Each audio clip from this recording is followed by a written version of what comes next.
El universo del Conjuro, probablemente la franquicia de terror moderna más conocida por el público general, que nos ha entregado villanos de pesadilla como la monja Balak, Annabelle, Bathsheba la bruja vengativa, el mono que toca el acordeón, eso y muchos más. Esta famosa saga de películas se ha mantenido vigente a través de varios años, empezando en el 2013 con la titular The Conjuring, dirigida por el maestro del terror James Wan, y cosechando un éxito enorme. Así que como a toda cosa que le va medianamente bien en Hollywood, tuvieron que exprimirla hasta la última gota. Desde entonces hemos tenido 9 películas que en conjunto han recaudado más de 2.000 millones de dólares. Pero, ¿a qué se debe tanto revuelo? ¿Realmente es merecedora de ser la franquicia de terror más exitosa, comercialmente hablando, de la historia? Mi nombre es Lonnie y hoy estaré analizando y dándoles mi opinión de cada una de las películas estrenadas hasta la fecha del universo del Conjuro o el Warrenverso. Así que comencemos. Cabe aclarar que es mi opinión solamente, no te alteres tú si piensas diferente, tenlo presente en tu mente. Este conjuro, dos gotitas de limón. A estas alturas ya todos sabemos de qué se trata. La familia Perron se muda a una casa de campo, la casa está infestada de fenómenos sobrenaturales, así que contactan a Ed y Lorraine Warren, investigadores paranormales, para que los ayuden. Y de aquí ya se la saben, un susto por aquí, un susto por allá, la mamá es poseída, hacen un exorcismo, adiós espíritu y todos felices. Suddenly I see, this is what I wanna be. Y ya prosiguiendo con lo que sería mi opinión personal sobre la película, no puedo hablar de esta sin mencionar los aspectos técnicos brutales que tiene. Desde el trabajo de cámara tan fascinante, la fotografía tan bien lograda que juega con las luces y las sombras, y la banda sonora que acompaña perfectamente a las escenas para aumentar la intensidad.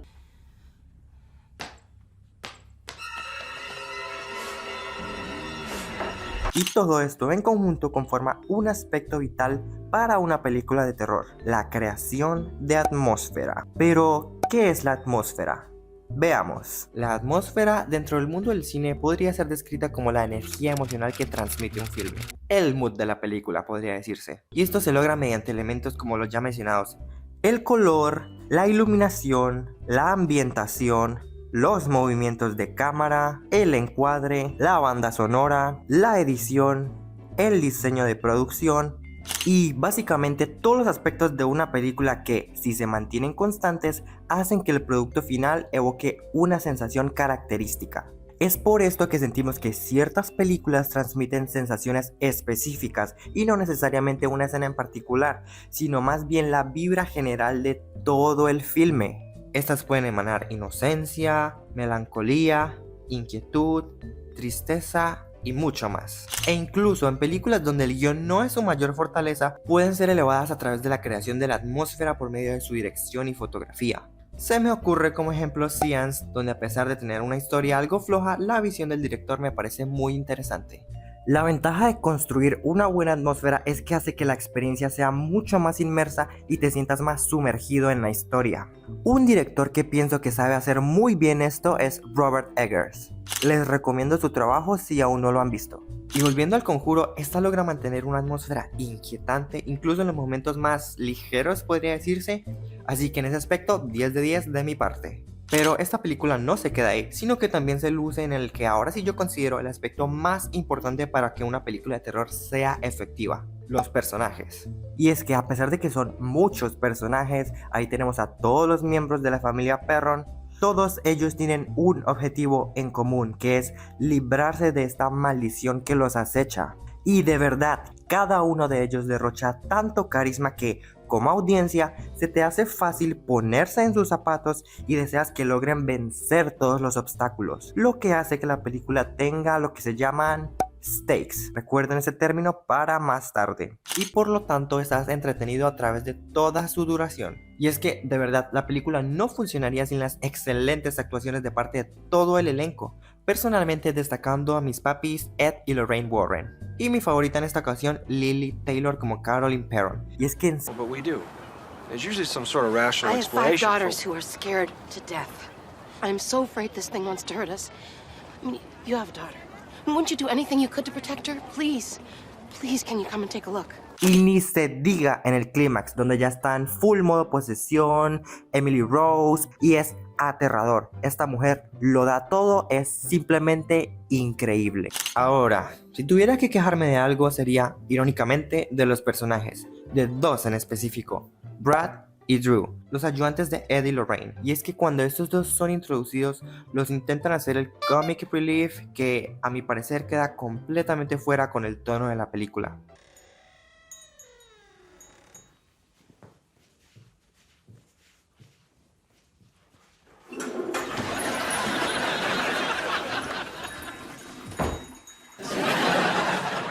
What? I had to go. Pero lo bueno es que esto se vuelve menos prevalente conforme la película avanza y ya para el tercer acto ambos son de mucha utilidad. Así que considero esta queja algo muy mínimo y algo que sencillamente puedo dejar pasar. En general considero a El Conjuro una muy buena película y un ejemplo excelente de una dirección efectiva dentro del género de terror. Y como vieron, mis problemas con ella son mínimos y sus características positivas tienen mucho más peso.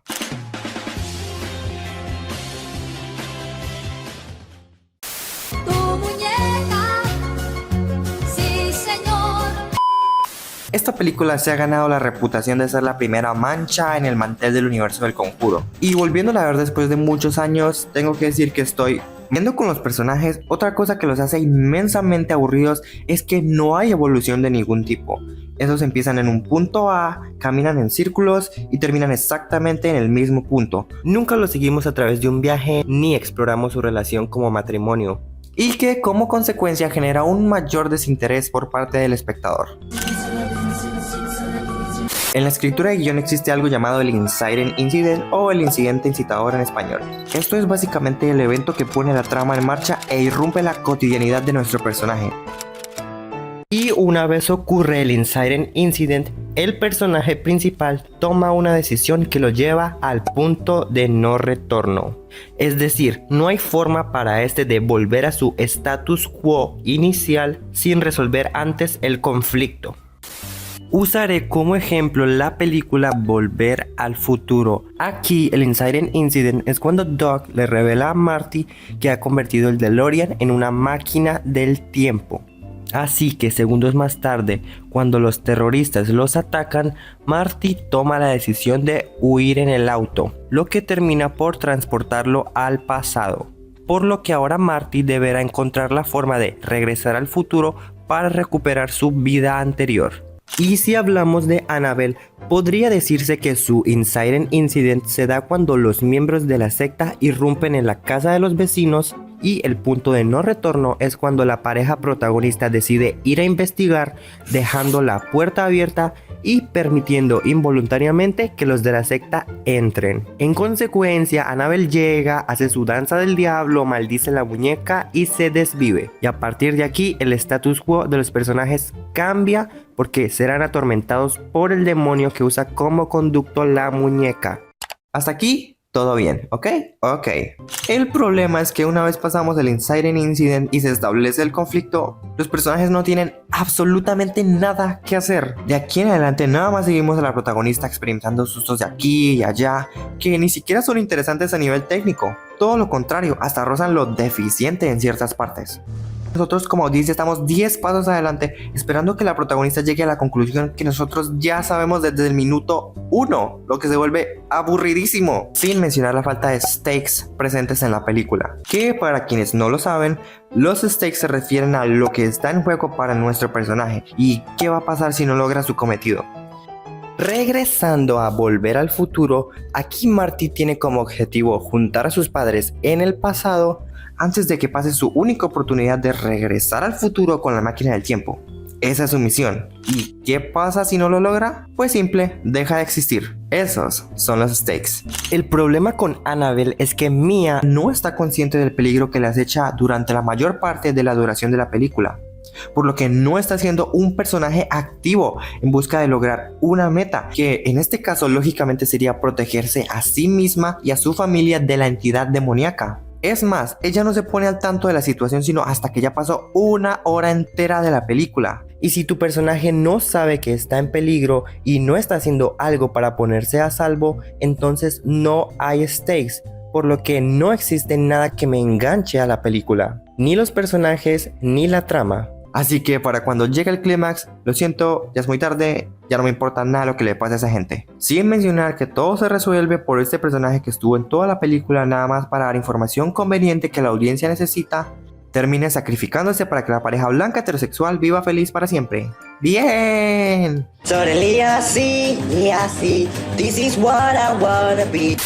En conclusión, Annabelle me parece una pésima película con casi nada rescatable y no la recomendaría ni bajo amenaza. Así que sí, es la primera mancha en el universo del mantel del Conjuro. Lo que sigue... Y este conjuro, dos gotitas de limón. Avanzamos al año 2016. James Wan regresa a la silla del director para realizar El Conjuro 2 y como era de esperarse, la rompe nuevamente.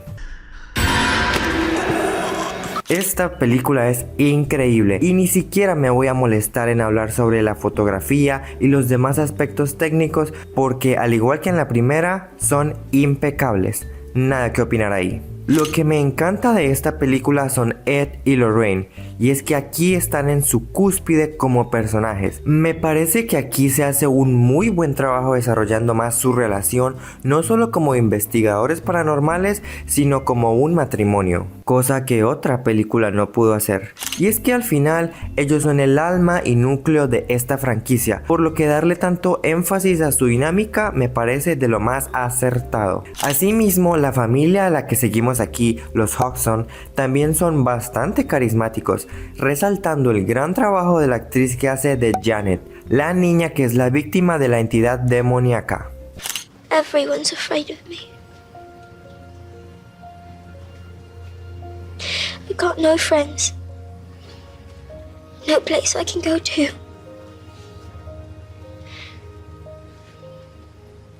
It makes me feel like I'm not normal.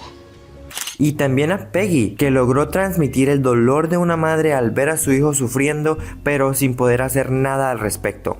En ese aspecto me recordó un poco a Chris MacNeil de El Exorcista. Aunque, y aquí ya pasamos a los aspectos negativos, a pesar de que sí llegamos a ver algunos cachitos del peso emocional al que se enfrenta la familia por estos sucesos paranormales, así como su desesperación porque les crean de que lo que están viviendo es real. Pero siento que estos momentos fueron demasiado breves y me hubiera gustado explorar un poco más sobre cómo la situación les afecta mentalmente. Entre otras cosas que no me encantaron, estaría que a pesar de que es la película más larga de la franquicia con una duración de 2 horas 14 minutos, en partes la siento bastante apresurada. Por ejemplo, con la forma en la que la situación paranormal escala, que en lugar de ser más gradual como en la primera película, aquí se siente como si ya después del tercer susto, cortamos escena y ya hay un círculo mediático rodeando todo el caso. Es como si le hicieran falta más escenas durante ese lapso y en lo personal me hubiera gustado más desarrollo en ese punto de la trama.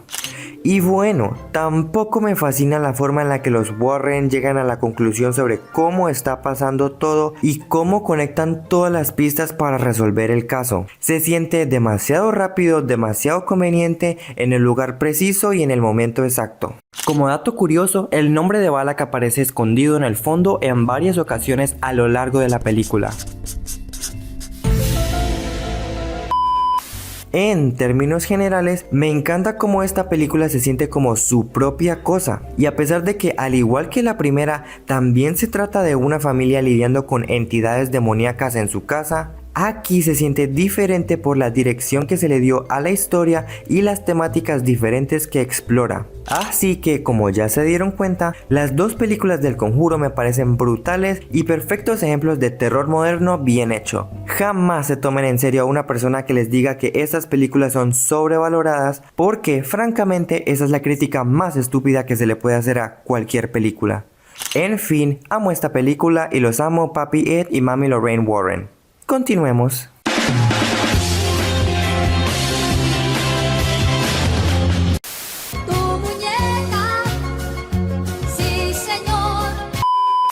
Annabelle Creation, precuela de Annabelle de 2014, es decir, que los sucesos de esta ocurren antes de la película previa. Y aquí se viene mi opinión impopular, pues según tengo entendido, esta película recibió mayormente críticas favorables y es del agrado de la mayoría del público. Inclusive yo mismo me consideraba parte de este grupo, eso hasta que la volví a ver recientemente y no era como la recordaba. Para empezar, mi mayor problema es que en casi la totalidad de la película la trama no avanza en lo absoluto. Una vez las niñas del orfanato llegan a la casa donde se instalarán, lo que vemos a continuación son nada más a los personajes siendo asustados por aquí y allá. Hola, me llamo Vivi. Yo soy tu amiga y voy a estar contigo. Eres mi mejor amiga. Hola, me llamo Vivi. Yo soy tu amiga y voy a estar contigo. Séptima puerta, historias inexplicables. Como dije, son meros sustos pero sin ningún tipo de progresión en la historia. Nuevamente no estamos siguiendo a ningún personaje en una travesía por lograr algún objetivo en particular. Y hablando de los personajes, considero que la escritura de estos se queda bastante a medias. Empezando por las dos niñas principales, Janice y Linda, quienes se nos establece que son bastante cercanas, casi como hermanas y anhelan ser adoptadas en conjunto. Pero todo esto se queda en el mero planteamiento y no hay viaje emocional alguno para ellas. Aunque sí debo decir que ambas niñas actrices están muy bien y dan buenas actuaciones aún con ese guión sin patas. En cuanto a los demás personajes, no hay mucho que decir porque nada más están ahí para ser la víctima de jumpscares random y ya. Hola. Solecito, ¿cómo estás? Literalmente tienen al personaje de la señora Mullins nada más para estar recostada en cama toda la película, hasta que el guión necesita que aparezca y dé su monólogo de exposición floja. Y es aquí donde abro mi inciso para explicar qué es la exposición en películas. Se le denomina exposición a toda la información necesaria para comprender la trama y que la historia haga sentido para el espectador. La forma más común de dar exposición es mediante diálogo, y aquí es donde entra la habilidad del guionista para darnos toda esa información de manera natural y que no se vea forzado. ¿Han visto esos TikToks burlándose de la Rosa de Guadalupe dando el contexto de todo en el primer minuto? Bueno, hijos, ahora sí ya me tengo que ir a trabajar. Ya saben, se quedan con su abuelita, quien los ha cuidado durante los últimos 5 años.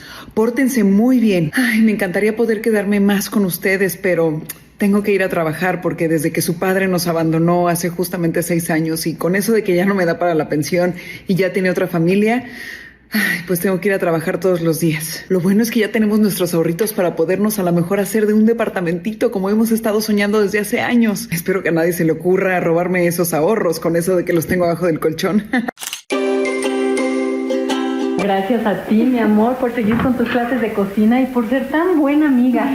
Cada vez que hay una fiesta con sus amigos del colegio, ahí está cocinándoles algo o preparándoles un postre tan rico como esta gelatina. Bueno, pues ese es el ejemplo perfecto de exposición hecha de la forma más floja y poco imaginativa. Aunque además de diálogo, también hay otras formas en las que puede hacerse. Por ejemplo, en la película Rear Window de Alfred Hitchcock hay una forma de exposición muy bien hecha, donde a través de una toma continua vemos una serie de elementos que nos brinda información que necesitaremos. Primero vemos al protagonista sudando, seguido de una toma del termómetro que indica alta temperatura, así como una toma de todos los vecinos con sus ventanas abiertas, lo que nos dice que están siendo golpeados por una ola de calor. En segundo volvemos al departamento del principal y se nos muestra su pierna enyesada, lo que claramente nos dice que tuvo recientemente un accidente que lo dejó en esta condición. En tercero vemos una cámara de fotografía destrozada, reforzando la teoría del accidente, y también esto nos dice que el protagonista es un fotógrafo. En cuarto lugar, vemos varias fotografías de carreras de autos y accidentes dentro de estas, dándonos una idea de los intereses del protagonista y el tipo de fotografías que acostumbra a tomar, así como también nos comunica su atracción por el peligro y las situaciones con mucha adrenalina. ¿Lo ven? Con solo una toma y sin nada de diálogo se nos dio toda esta información, brindando el contexto necesario y estableciendo al personaje principal. Esto es un ejemplo de exposición hecha de forma magistral, mientras que en Annabelle Creation toda la exposición se nos da a forma de diálogo o con flashbacks. Estos son métodos que usados correctamente pueden ser muy efectivos, pero en lo particular no me funcionan aquí porque no se nos está diciendo nada que no podamos inferir ya nosotros mismos. Por ejemplo, se nos dice que los Mullins invitaron a la entidad paranormal para que habitase en la muñeca, creyendo que era el espíritu de su hija contactándolos. Pero esto es algo que ya podíamos deducir fácilmente por el prólogo de la película. Además de que ya se nos había mostrado al demonio tomando forma de la niña. Entonces solo se nos está dando información redundante porque nos creen incapaces de sacar nuestras propias conclusiones. En fin, toda esta exposición no sirvió para nada porque una vez la señora termina su discursito y ya no tiene utilidad en la trama, la Pasando a otro punto, la dirección aquí estuvo bien. De hecho, creo que es lo mejor que tiene la película. Y es que este director en particular tiene experiencia previa con el cine de horror, habiendo hecho anteriormente Lights Out, una película que sinceramente podría considerar mi placer culposo. Honestamente, lo que aquí se necesitaba era mejor escritura, explorar las dinámicas entre las niñas, profundizar en el duelo de los Mullins por perder a su hija, literalmente cualquier cosa para generar interés por los personajes. Pero no, se fueron por los sustos fáciles sin entregar mucho más. Finalmente estoy bastante sorprendido porque de verdad pensé que esta película me gustaba, pero muy a mi sorpresa, viéndola por primera vez desde su año de estreno, me pareció bastante mediocre. Y para cómo están las cosas, la consideraría una mancha más en el mantel del universo del Conjuro, aunque ni de lejos es tan mala como la primera. Procedamos. En Durango se buscan dos monjas.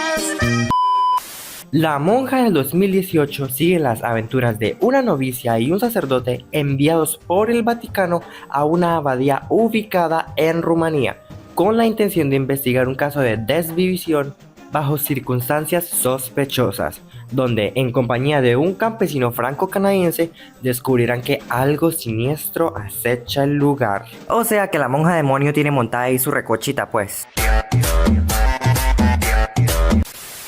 Si les soy honesto, esta es la película de la que más pereza me da hablar, porque simplemente es aburridísima, al punto de tener que tomar una pausa cuando la estaba viendo por las ganas que tenía de pegarme un tiro.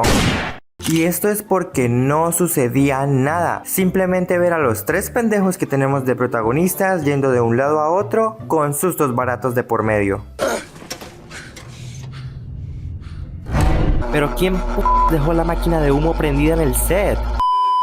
Y es que volvemos a los mismos problemas que con Annabelle, personajes aburridos, sin profundidad emocional ni arcos narrativos que no tienen ningún objetivo durante el transcurso de la película. Todos ellos son solo sacos de boxear para la trama, porque todo el tiempo somos espectadores de sucesos que les ocurren a ellos, en lugar de ser sucesos que ocurren debido a ellos, lo que los convierte en personajes pasivos.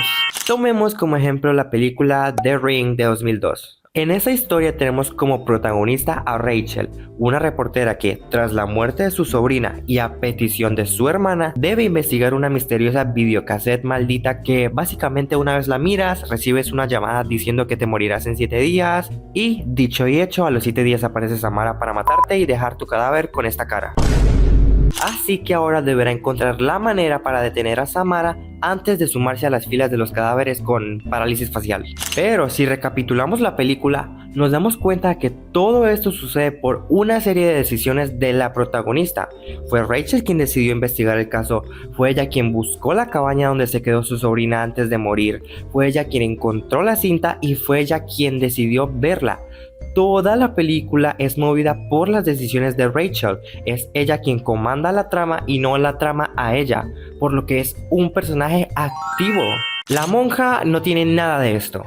Y teniendo en cuenta que en ambas películas los personajes tienen por misión investigar circunstancias alrededor de una muerte misteriosa, queda en evidencia lo mal llevado que está en La Monja. Y es que aquí la supuesta investigación de los personajes nunca avanza. El guión siempre les está poniendo excusas para que o no puedan averiguar nada o no puedan irse de la abadía. Y cuando finalmente los escritores deciden que es conveniente que los personajes y por ende la audiencia se enteren de la información que necesitan, ¿cómo lo hacen? Con unos libros que estaban convenientemente localizados en la tumba donde Balak había enterrado al sacerdote algunos minutos atrás. Dichos libros sacados de la cola contienen toda la información que los personajes necesitan. Y como si eso no fuera suficiente ya, más adelante tenemos nuestro discurso expositorio por una de las monjas de la abadía que por fin se dignó a hablar, explicándonos toda la backstory de Balak y la abadía. Cosa que, por cierto, no tiene nada de sentido, porque más adelante nos enteramos que las monjas nunca fueron reales y todo fue una fabricación de Balak para engañar a los protagonistas. Entonces, como ¿por qué putas Balak le daría a la novicia toda la información necesaria para derrotarlo? Es que seguramente a este guion no le echaron ni una revisada. Esto aparte de que la única forma de generar terror que tiene la película es mediante jumpscares repetitivos y cero efectivos que ¿por qué putas no han apagado esa bendita máquina de humo? En fin, la verdad es que ya estoy cansado de hablar de esta película. Entre todas, es mi menos favorita, y si las anteriores eran una mancha en el mantel, esta es una cagada concursera. Siguiente. Últimamente eso es todo en esta primera parte. Estaré subiendo la continuación con las películas restantes en los próximos días, así que si no quieren perderse de eso, ya se la saben, suscríbanse, den like y comenten. Por lo pronto les habló Lonnie, me despido y nos vemos en la próxima.